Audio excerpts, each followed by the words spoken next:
Yeah, my second book is called Coyote Valley: Deep History in the High Rockies, and it's an environmental history of the headwaters of the Colorado River inside of Rocky Mountain National Park, from the last ice age to present day threats of climate change. Got it, got it. And what got you interested? What drew you to tonight's topic, the conflict in the coal fields? Well, I wanted to do this book actually started as my doctoral dissertation at the University of Wisconsin, and I had some very sage advice from faculty advisors who warned me and sort of admonished me that I would spend 10 years with my dissertation, and they pretty much pegged it exactly right. It was about 10 years from coming up with the dissertation to publishing the book, and so I wanted to do something that I could really care about. Sure. And I was particularly fascinated with thinking about a story that moved in interesting ways from raw materials to finished products. And I was also interested in tracking a sort of narrative arc from the post-Civil War era, when Anglo-Americans saw the West as sort of a hopeful landscape, right, to the kind of collapse of those visions in labor conflict in southern Colorado, in the coal mining industry in the early 20th century. Well, that's a perfect intro. Let me welcome folks. I'm Wright. I'm the founder of History Camp. I'm near Boston, and tonight with us, though not on screen, is Carrie Lund. She's the executive director of the Pursuit of History. She is near Richmond, and we are absolutely committed to her being able to join us on screen. We're working feverishly for weeks to try to get that line laid to Virginia so she can join us. With us tonight, Thomas Andrews. He specializes in environmental, Western American, indigenous, and animal history. He's a recipient of a Guggenheim Fellowship and National Endowment for the Humanities Public Scholar Award and other honors. He's the author of multiple books. His first book, Killing for Coal, America's Deadliest Labor War, won 6 awards, including the Bancroft Prize, and that is the nation is like at that point. Westward expansion, development there in the Rockies, and energy. What were the main drivers of our energy industry at that point? Okay, yeah. So this is a story that really starts in the aftermath of the Civil War, and that runs into the 1910s. And so, this is this incredibly dynamic period of industrialization, immigration, urbanization, and not least of all, the sort of transition from a sort of old regime of energy, burning wood, using water power to drive machinery, to a new fossil-fueled regime in which coal was far and away the single most important fuel. Got it. And when I think of coal and coal mining, I think more of Kentucky and so forth. Is the coal industry, was it a large industry in Colorado? Is it still? How kind of take us up to the 1894 strike in terms of the development of coal in Colorado? Yeah, so coal coal becomes incredibly significant in the post-Civil War period in Colorado and in other parts of the Rocky Mountain West. Colorado in the late 1860s and early 1870s was suffering from an economic depression that in a lot of ways was also an energy crisis. So Colorado businesses, particularly the mining industry, was really struggling with productivity. There's just not that much biopower in this part of the world. The forests are pretty scant, and water power was very difficult to use. And this was really holding the economy back. So coal becomes really the fuel for Western expansion, the fuel for industrialization. And it was, if you think of like that iconic Western image of the locomotive is belching out this steam. In virtually every instance, that steam was a product of coal power. Every industry in the West was incredibly dependent on coal. So everything from underground mining to metal processing, people depended on coal for, I live in Denver right now. If you had to burn the wood that's available in Denver, you would run through it really, really quickly. So, This was being used for households. It was driving things like streetcars. It was really the kind of it was the foundation for economic and social life in the region. And give us a sense of what it was like in those coal mining towns, which consisted of the mine and then also the company stores. Is that right? Yeah. So the coal mining communities, they would change pretty significantly during the time period that I'm looking at. In the early years, they tended to be independent municipalities, and so the residents had a degree of self government. The stores, the doctors, the schools, all of these were similar to they were operated in a similar fashion to other types of communities. Over time, though, the large coal companies, led by the Colorado Fuel and Iron Company, which is the real behemoth, by the early 20th century, they're controlled by the Rockefeller family. So that gives you a sense of what heavy hitters they are. The Colorado Fuel and Iron Company starts turning to an increasingly strict company town system, essentially as a way of controlling labor and of trying to stymie unionization in the coal mines. And so, by the time we get to the big strikes in the early 20th century, there was this distinction that folks often drew between what they called closed camps on the one hand and open camps on the other. And so the open camps were these older places. Miners owned their own homes. The storekeepers were not employees of the company. So these open camps were relatively independent and normal communities. The closed camps, on the other hand, were almost completely controlled by the coal companies. They often had barbed wire perimeters. There would be a gate at the road coming into town. A company employee called the marshal would stand at the gate and see if you had you had to have a proper pass from the company to get in. In one famous incident in the 1913-14 strike, the governor of Colorado was not allowed admission into one of the closed camps. And so these are places then where the coal companies controlled the schools, the churches, all employment. They provided the medical services to the extent that there were medical services. And so these are really landscapes of kind of corporate domination. And how large would those closed camps be? It would vary, but oftentimes, generally say there'd usually be like 200 to 400 miners in a given town. And so that would translate to say like 500 to 1,000 people altogether. Sure. Relatively small places. Most of them are no longer on the landscape, actually. Then let me ask, we're going to kind of jump ahead for just a minute. When did kind of the coal industry die out in Colorado? Yeah, so coal in Colorado would first of all, it hasn't died yet. There is still something of an industry, but in the book mostly concerns Southern Colorado. And in Southern Colorado, the mining industry is already in trouble by the end of the 19-teens, but it would die a pretty slow death. So, it depended on what kind of coal a mine was producing. So quite a few of them were still running strong during World War II. Many of them would go under in the 50s. The last few in Southern Colorado, the last few big ones went out of business in the 1980s. Okay. Well, let's go back then. You mentioned the Rockefellers. Who was William Jackson Palmer, and what role did he play in this story? Yeah, so William Jackson Palmer is this really, I like to think of him as, he's kind of a Thomas Jefferson type character. He's one of these people that's incredibly fascinating because he embodied the contradictions of his era. So just to give you kind of the nutshell of how contradictory this guy was, he's from outside of Philadelphia, and he was a devout Quaker who was one of the very first in his neighborhood to sign up for the Civil War. So this is a guy who, on the one hand, is a member of a pacifistic religion, and then on the other, believes so ardently in the wrong of slavery that he signs up very early in the Civil War and fought through the entirety of the war, becomes a brevet brigadier general.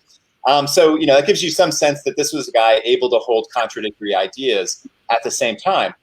After the war, Palmer comes out to Colorado, and his main experience was with the Pennsylvania Railroad. He had been friends with Andrew Carnegie. Like, they kind of came up through the ranks in the Pennsylvania Railroad together. He was an intimate of Tom Scott, who was the kind of swashbuckling, leader of the Pennsylvania Railroad. And Palmer comes west in the wake of the Civil War, and he's looking for something. He's looking for wealth. He's looking for economic opportunity to exploit, and that's where coal would come into play. But he's also looking for closeness with nature.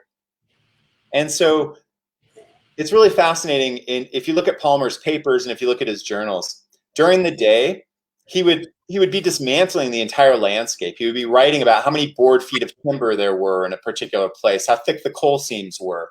He's commodifying everything. And then in the evening, he would write these dreamy letters to his young fiancée in New York. And he would be waxing eloquent about the Colorado Springs area, the Garden of the Gods.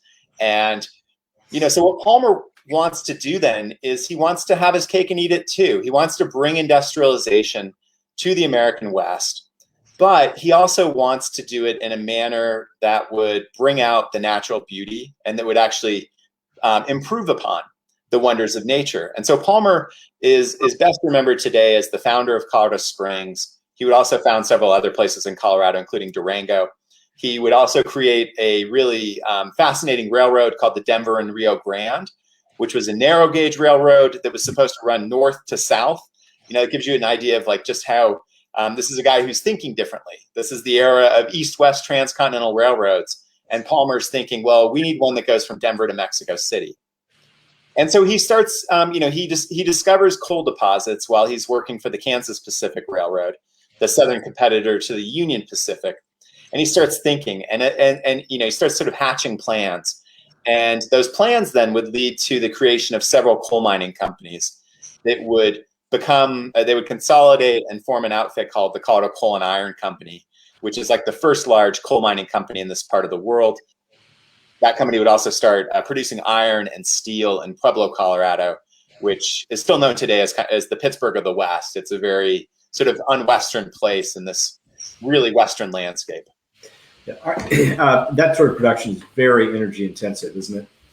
Where incredibly energy intensive, consuming a lot of coal. Yeah. So let's play this out. There was a strike in 1894. Is that right? Yes. Yeah. There were there were strikes. There were sort of small strikes every few years. There were larger struggles about every decade. And so the early struggles, Palmer was the main employer in the strike, say like in 1883, 1884. By 1894, we see after the sort of this is in the throes of an incredibly deep economic depression that would strike the Mountain West especially hard. It would basically kill the silver industry, which was the most important industry in Colorado and many neighboring states.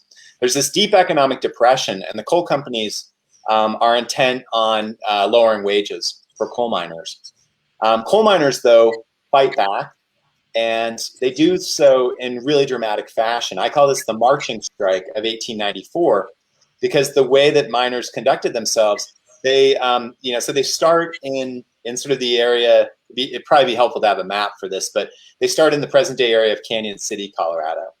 And basically what they start doing then is they march from mine to mine, and at each mine they would sort of do a combination of intimidation and persuasion, and they would try to get the men at that mine to come out and join the march.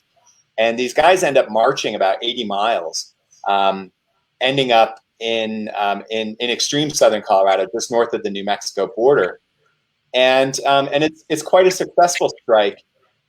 In terms of getting workers to come off the job and getting them to join the struggle.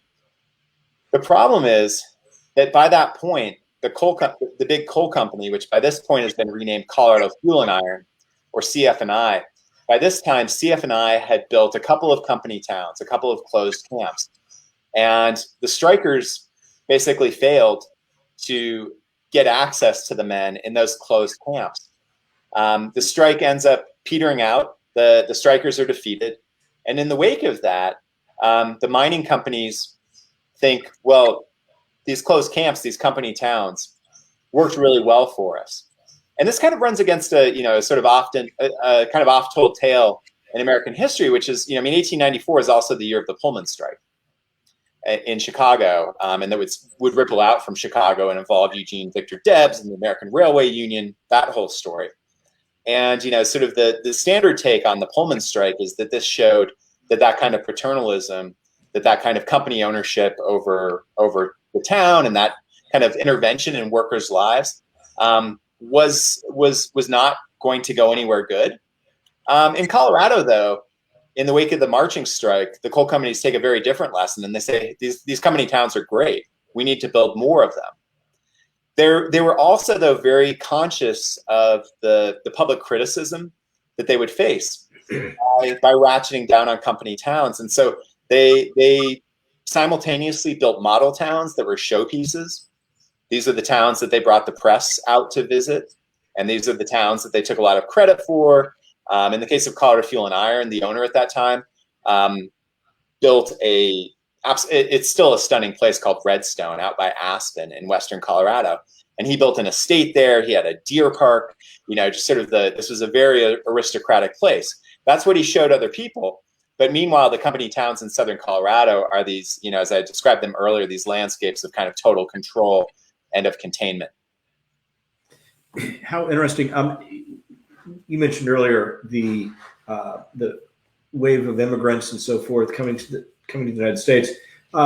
Give us a sense of what it was like in those camps in terms of different nationalities, different ethnic groups, and so forth.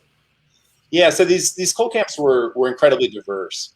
These are really, really mixed communities, and so the parts of southern Colorado that I'm talking about were sparsely inhabited, and there was not a particularly large local population to draw upon. And so as demand for fossil fuel skyrocketed in the Mountain West and in surrounding areas, the Colorado mines would supply, they would sell as far east as Kansas, and they would sell as far west as Los Angeles and San Francisco. They would, they needed workers, and they would get these workers basically wherever they could get them. There was also that common dynamic of the era where they deliberately mixed labor forces to try to sow dissent and try to prevent communication between miners. And so they were quite deliberate about in different nationalities, different ethnicities. By the time we get to the early 20th century, then there were large populations of Northern Europeans, Southern Europeans, Eastern Europeans. There were smaller populations of Asian miners, quite a large number of African American miners, most of them fleeing the Jim Crow South, and also growing numbers of Latino miners. Some of them Hispanos from nearby communities that have been settled by New Mexicans starting around 1850. Others Mexican nationals, particularly after 1910 and the Mexican Revolution. Got it. Well, so play this forward. So we have the marching strike, which was dramatic but fundamentally unsuccessful for the miners, and then take us forward to these other strikes and ultimately this largest clash. Yeah. So by the time we get to the 1890s and 1900s, Colorado becomes really, in a lot of ways, probably the most tumultuous cauldron of labor management conflict in the entire United States. And a lot of these conflicts would center on the hard rock mining industry, the gold and silver mining industry. And so here I'm thinking about probably most famously several strikes in Cripple Creek, this really rich mining camp west of Colorado Springs. So there's this larger context of conflict by quite a radical labor union, the Western Federation of Miners, fighting against mine owners who themselves were more than willing to engage in vigilantism, often with the Colorado National Guard or the state militia on their side. So there's this kind of, there's a lot of labor tumult in the area. Meanwhile, coal miners across the country are making progress under the auspices of a different union called the United Mine Workers. And so the United Mine Workers had won famous strikes, the anthracite strike in Pennsylvania in the early 1900s, And they were trying to organize more and more of, I mean, they had a fair amount of success in Pennsylvania, Ohio, Indiana, Illinois. And the two areas that were a persistent thorn in the United Mine Workers side were West Virginia and Colorado.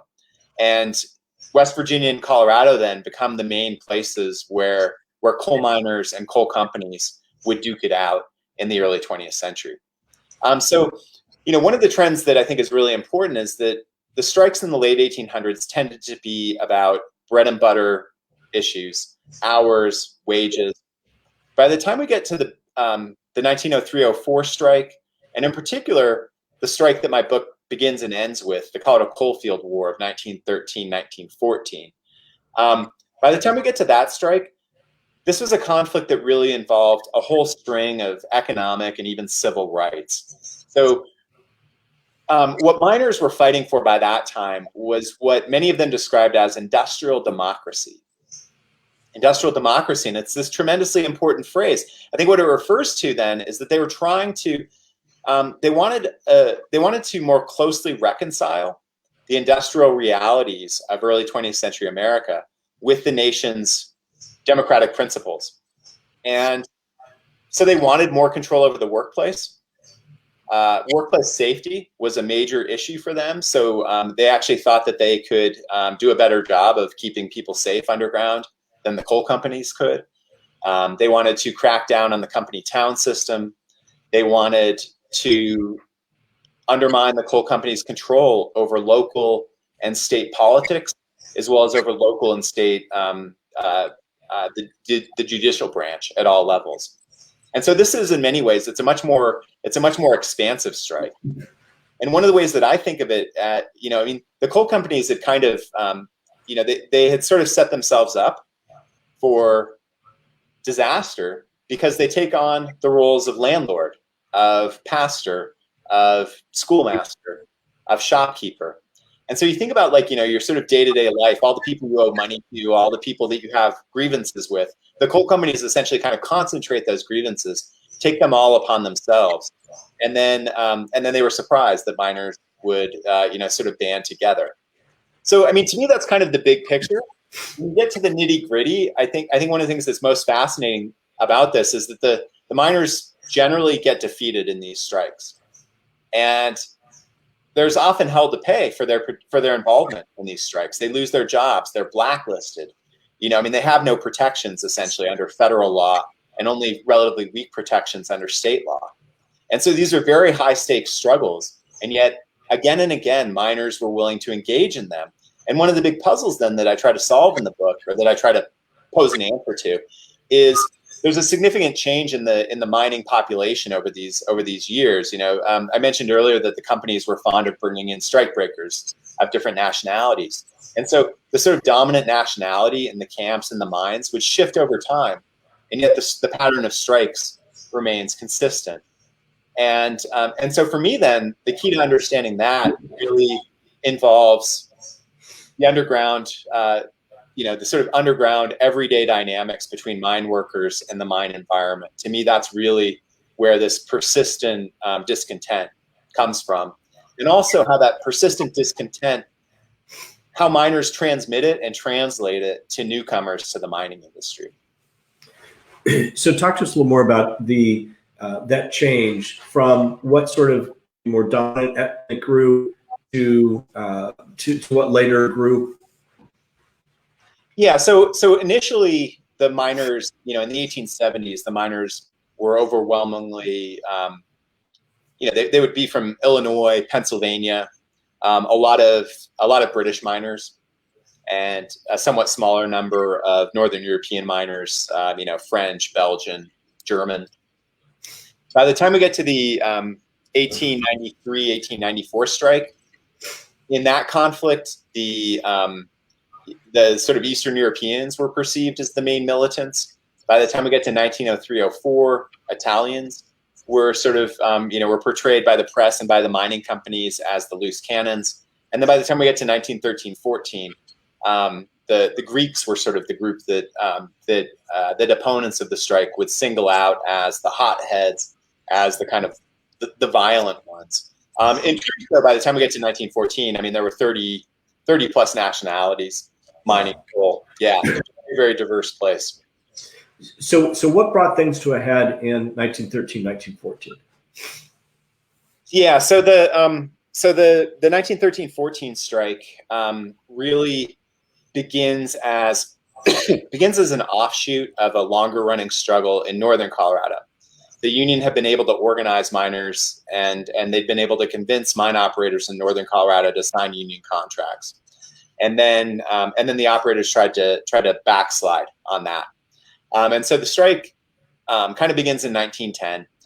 Southern Colorado is the most productive, at the time, it was the most productive coal mining region anywhere in the West. And so it's a major threat to other unionized areas. And so the United Mine Workers starts organizing in Southern Colorado. The coal companies are aware of this. They have detective agencies, both in-house and that they're hiring from elsewhere. They're spying on the union all the time. And so they kind of have a sense of what's going on. The union tries to organize. They try to get men to take out union cards in Southern Colorado. People who'd been there for a while were really reluctant to do this because the union had lost 10 years before. And as I said, the consequences for that have been severe for many of them. They knew all of them would have known people who got blacklisted and had to find work elsewhere. So there's this organization effort in sort of the spring and the summer of 1913. The strike begins with a convention. So miners send delegates, miners from throughout the UMWA district, which covered Colorado and then parts of adjoining states. They call a convention in Trinidad, which is the center of the Southern Colorado coal fields. And, they have Mother Jones from the UMWA, the sort of famous rabble-rouser on hand. They have the union vice president is there. And this is a meeting that goes on for a couple of days. Delegates from across the area, one after the other, stepped up and presented their grievances, told stories about accidents and things that shouldn't have happened.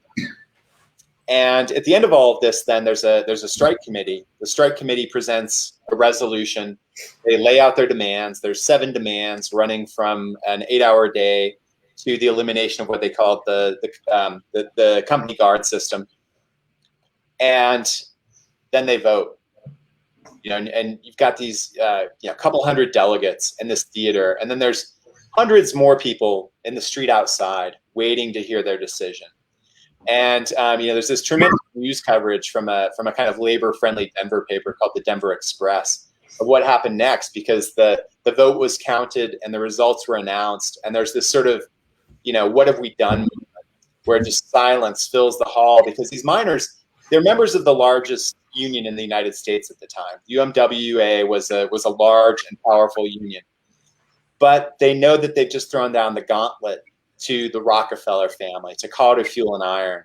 They know that they're in for a war, and there's silence throughout the hall. And then from the back benches, according to the newspapers, a lone miner starts singing this song called the Colorado Strike Song, set to the Battle Hymn of the Republic, significantly enough. And this is a song that had been written in preparation for the moment by Frank Hayes, the vice president of the UMWA. And supposedly the song gets taken up by man after man. The whole theater erupts, and the delegates bust out into the street in Trinidad, and strike is on. This is where the company towns become so relevant in terms of understanding what the union does next. Because if you live in a company house and you go on strike, the company's had clauses in everybody's lease that once they left work, it was either 48 hours or 72 hours to get your stuff and get out. And so there were upwards of 10,000 men mining in the southern coal fields at that time, a population of maybe 50 to 60,000 people dependent on the wages that they were earning. And so there's this sort of, there's this exodus essentially from the coal camps, and the union has to figure out where people can live. They find jobs for some men in adjacent states like Wyoming. Some people had like family connections to fall back on. Quite a few coal miners like coal mining was not the end all be all for many of these miners. They wanted to get into other things. And so some of them had gotten into ranching or farming. So there's places for people to go. But for the most part, the miners have nowhere to live. They've been kicked out of the company towns. And the union then sets up tent colonies. They bring in tents fresh from a set of strikes in West Virginia.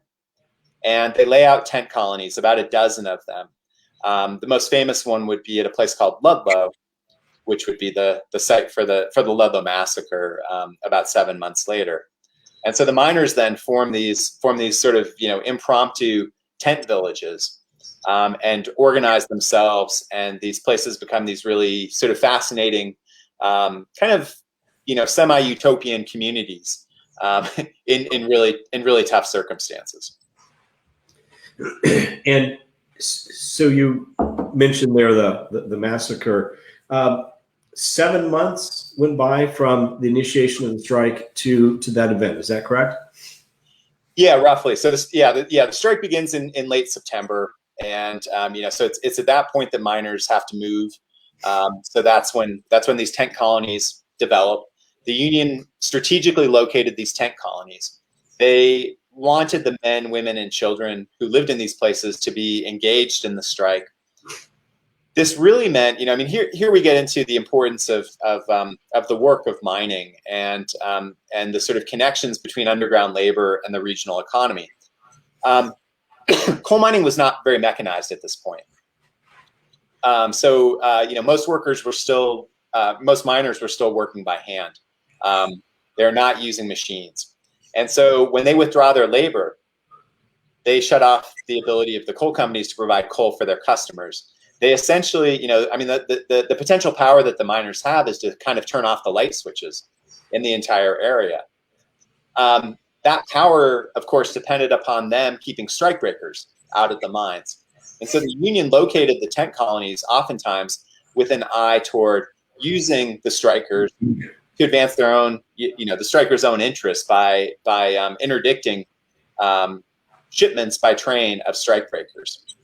And so there's conflict in the Ludlow colony from the very beginning. This is a place where there are ambushes, there are assassinations in October of 1914, and it's actually the violence around the Ludlow colony that led local political leaders to call on the state governor, Elias Ammons, a Democrat elected with labor support, to send the National Guard into the strike zone.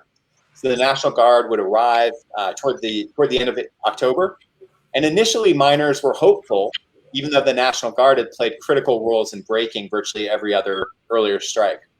They're hopeful that the National Guard this time will come in on their side because at that point they trusted the governor. The fighting that had occurred in September and October also led to another really important response that's crucial for understanding what happens at Ludlow. And this is that there was enough gunfire that it was hazardous to be in a canvas tent above ground. Miners also knew that this fight was going to go through the winter probably. And so they dug in, quite literally. They dug cellars underneath the tents. These cellars were for food storage, but they were also for protection if there were gunfights. And so by the time we get to, say like November, December, January, things are getting worse. There's intensifying conflict. It's becoming increasingly clear that the National Guard is probably not going to, act on the side of the miners. By the time we get to the early spring, we get to this juncture that's really crucial, which is that the National Guardsmen, they were mostly like farm boys and clerks in cities like Denver and Cripple Creek. They didn't really sign up to be in this kind of violent strike zone. And so they mustered out. They were on 90-day tours, and once they could, they got out of there. Meanwhile, the state auditor, the state official responsible for paying the National Guard, he was a labor-friendly Democrat. He thought he was doing the union a favor when he refused to pay the militia's bills. Instead, what happens is the National Guard decides that they have to pay the men, and they go to the big Denver banks, who were very closely allied with the coal companies. and they get the, so essentially the coal companies start paying for the National Guard. And then as regular militiamen mustered out, men with experience as hired thugs for the coal companies increasingly are wearing the uniform of the Colorado National Guard. So there's this real turn then by the time we get to March and April. By that point, it's very clear that the National Guard is going to be hostile toward the strikers. And what brought that all to a head? Ultimately to the massacre of the Yeah. I mean, it's so. I mean, how about I kind of lay out the chain of events and then backtrack please. more about the underlying factors that are really important. So the Ludlow massacre, it unfolds on April 20th. One of those days that for some reason has had more than its fair share of horrible things happen on it. So on the morning of April 20th, the situation at that point then was that you have this tent colony of about 1,200 people at Ludlow. Meanwhile, you have a relatively small force of militiamen. The governor had been withdrawing militiamen from the strike zone. And so there's fewer militiamen than there had been for months in the strike zone. I'm pretty convinced that both the strikers and the militia, I think they both believed that the other side was preparing to attack them. And events on the morning of April 20th really confirmed both sides' kind of doomsday scenarios. In particular, the militia decided to arrest one of the most important figures in the Ludlow tent colony, a guy nicknamed Louis the Greek, Louis Tikas, who was the Union had sort of appointed him the captain of the Greeks at the Ludlow colony. And so they arrest Louis Tikas, and in response to this, miners start to mobilize. The governor had issued a disarmament order when he sent the militia into the strike zone, and militiamen see miners, uncaching weapons, that sort of thing. So tensions are rising on both sides. Things start to move. This is one of these events where we still can't establish who shoots first, but both sides were ready to go. I mean, the militia probably shot first, but we don't really know. Once the shooting starts, things kind of assumed a logic of their own. In particular, the male strikers in the tent colony, they're really worried about the women and children. And so they put women and children down in the cellars underneath the tents. That had been the plan all along. And then they tried to draw fire away from the tent colony by basically, uncaching weapons and heading out of the tent colony and drawing the fire toward themselves rather than toward the tent. What this unwittingly did, though, was this basically left the tent colony vulnerable to invasion. So this relatively small militia force descends on the tent colony, and very soon after they arrive at the tent colony, it catches fire. And so this is kind of a very clear instance of both sides blame the other side. So the militia said that miners were using exploding bullets and that they set the fires themselves. Strikers claimed that they saw militiamen ignite tents. In any case, the tent colony catches fire. It burns, very strongly, and most of the so there's some shooting deaths. I mean, Louis Tikas is essentially murdered by the militia. There's a bystander caught in the crossfire. Several strikers are picked off by militiamen, but most of the killing at Ludlow, and the thing that really sort of transforms this into a much, much larger event, is that the fire burned so hot that it consumed all of the oxygen in one of the cellars where many women and children were hiding, causing the deaths of many of them. And so, by the time the fighting ended at the end of the day, the tent colony was in ruins. About 20 people were dead. One of them, one militiaman, one bystander, and about 18 strikers. Most of them were women and children. Most of them were either Italian or Hispana. And so, that's kind of that's the massacre. In the wake of the massacre, the miners actually mobilize. They fight, basically a guerrilla war over the next 10 days. They end up killing probably upwards of 30 people, mostly strike breakers and militiamen. And the entire Southern Colorado coal fields are in a state of insurrection by the end of the month. And it's at that point that a bunch of Denver women, ranging from very, very wealthy, sort of socialites to common seamstresses, marched on the state capitol and refused to leave. They basically invaded the legislative chambers and refused to leave until the governor met with them. And he tried to wait them out, and they wouldn't be put off. And when they eventually met with the governor, they insisted that he telegraph President Woodrow Wilson. Woodrow Wilson gets the telegraph, dispatches federal troops from Leavenworth in Kansas, and at that point, the strikers get in their last licks. That's actually when the sort of most serious guerrilla warfare occurs. And once the regular troops show up, the fighting essentially died down. Now, as for your question about sort of what brought matters to a head. I think there were a lot of factors. I think that there, on the smallest scale, there was just this growing insecurity by both the strikers and the militiamen. More broadly, the strikers were losing control of the strike. Most significantly, they were no longer able to ratchet production down. Strikebreakers were getting in, and coal was getting out. And so they were essentially losing their chance of winning. They were getting increasingly desperate. So you said that Woodrow Wilson brought in the troops. How did that play out then? The troops arrive. Is what's kind of the denouement in terms of ultimately mines opening back up? What happens to these miners who have laid their life on the line and engaged to try to improve the conditions? Yeah, so it's the strike would not officially end until December of 1960. Once the regular army arrives, the strikers were unwilling to fight them. They recognized that would be treasonous. They also recognized that they would literally get killed by the regular troops. They thought that they could fight better than the militia, and events proved them correct about that. But they knew that they were absolutely no match for the U.S. Army. And so the strikers stand down, and as federal troops take control over the strike zone, at that point, the main issue is whether the federal government, whether the army will allow strikebreakers in. And the short story is that yes, the federal government would allow strikebreakers to continue coming into the mines. And so, by the time we get into May, the strike itself is essentially no longer winnable for the Union.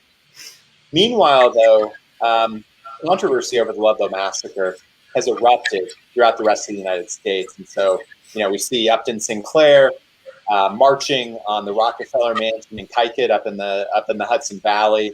Ludlow is on all newspaper headlines.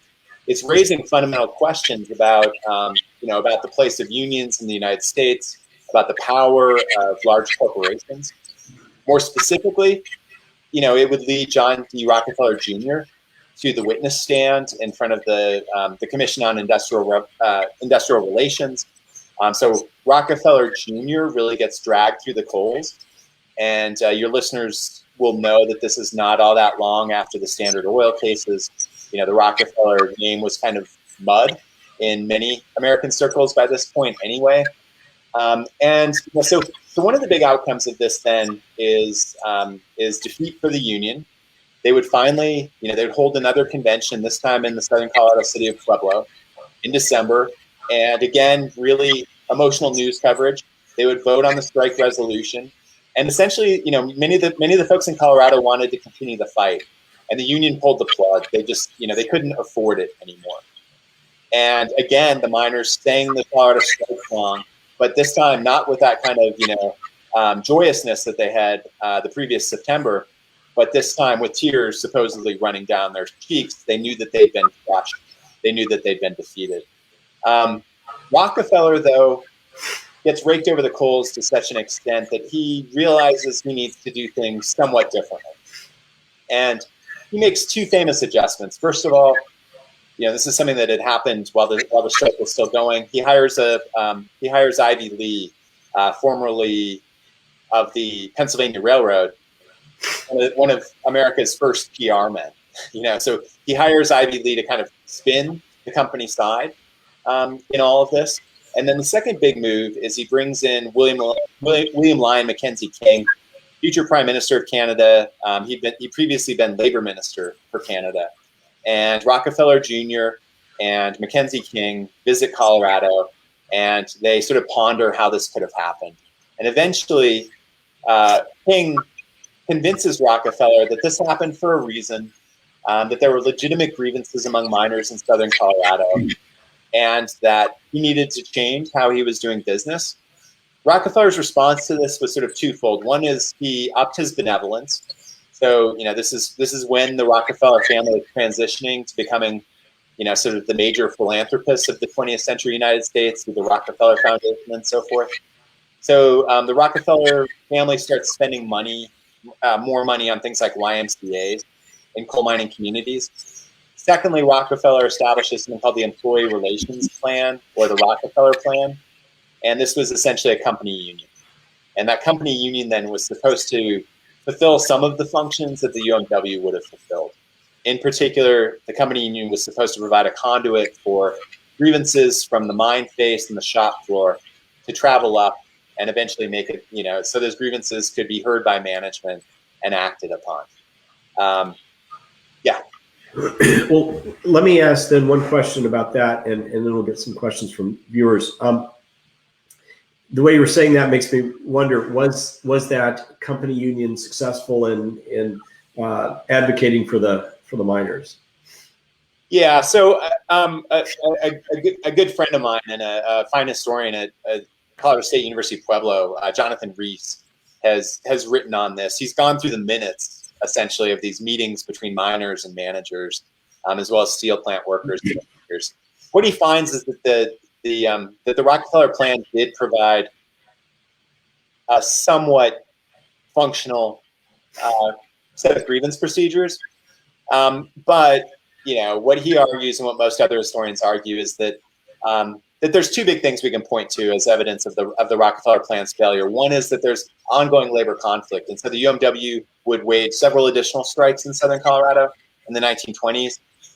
They would actually get sort of outflanked on the left by a wobbly strike in 1927. So, the fact that miners are still striking suggests that they weren't particularly happy. Second of all, during the New Deal, with the passage of the National Labor Relations Act, or the Wagner Act, this makes it easy for Colorado coal miners to unionize if they want to. It also makes company unions illegal. And Colorado coal miners become enthusiastic participants in the United Mine Workers, which to me suggests that they weren't particularly happy with what this company union did for them. Got it. Well, we've got a couple of questions. One, is there a marker for the Ludlow Massacre? There is. There's a really wonderful marker. So listeners or viewers who are traveling south from Pueblo into northern New Mexico on Interstate 25, keep your eyes open for the Ludlow Massacre site. It's only about a mile off of the interstate highway, and to this day, it's maintained by the United Mine Workers, and it's really kind of a sacred site in the sort of American labor movement.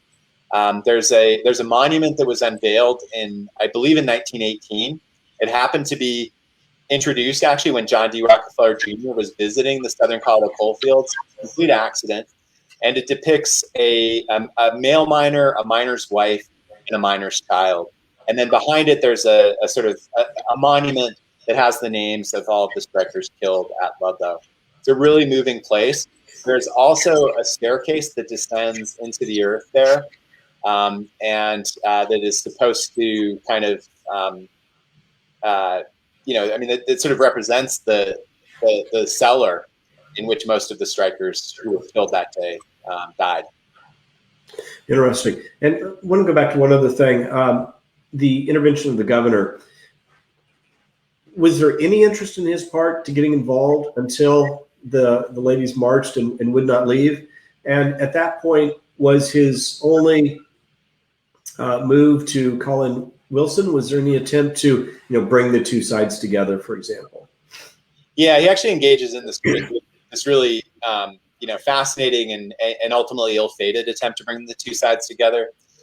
This is in November of 1913, and this is one of these things where I was doing research in the Rockefeller Archive Center in Sleepy Hollow, New York, and I was going through this box and I found the entire transcript to this thing. There are other copies of the transcript, but for the most part, historians had neglected this. They neglected to look at what actually happened that day. And it's this fascinating moment because Governor Elias Ammons, he convenes three representatives of the coal companies, and so these are officers for the largest coal companies in the state. The coal companies refused to meet with union representatives because the single most important issue in the 1913-14 strike, I should have mentioned this way earlier, was recognition of the United Mine Workers. The companies were adamant about not recognizing the union, and so they were unwilling to meet with union representatives. And so instead what happens then is there's three main coal mining counties in southern Colorado. Each county, through a process that was not entirely clear, elected a miner. And so during this conference then, which lasts the entire day, we have three corporate officials meeting with three rank and file miners. And the governor thinks that he can settle this whole thing by getting these people together. And what ultimately happens, I mean, the way I interpret this conversation is that the miners, again and again, they're just saying they're saying to the vice president of Colorado Fuel and Island and so forth, they argue you guys don't know what's going on and you shouldn't be in charge of coal mines. We should, because we know what the work entails. We know how to keep the mines safe. And so they talk about miners' laws, and they don't actually mean any kind of law that's on the statute book. They mean what they consider the customs of proper coal mining. And so there's, this is a place then where we really see incompatible perspectives, I think, and incompatible interests. And so the governor, after that one, those talks went nowhere. After that, the governor, he just wishes the whole thing would go away, and it just won't. And thus call Washington, right, and have them Wilson send troops. Thomas, thank you very much. This has been very interesting. We've not really had a chance to focus on labor history. Really have not had much of an opportunity to think about and look at the West, the Mountain West. So thank you for joining us tonight. Oh, thanks so much. It's my pleasure.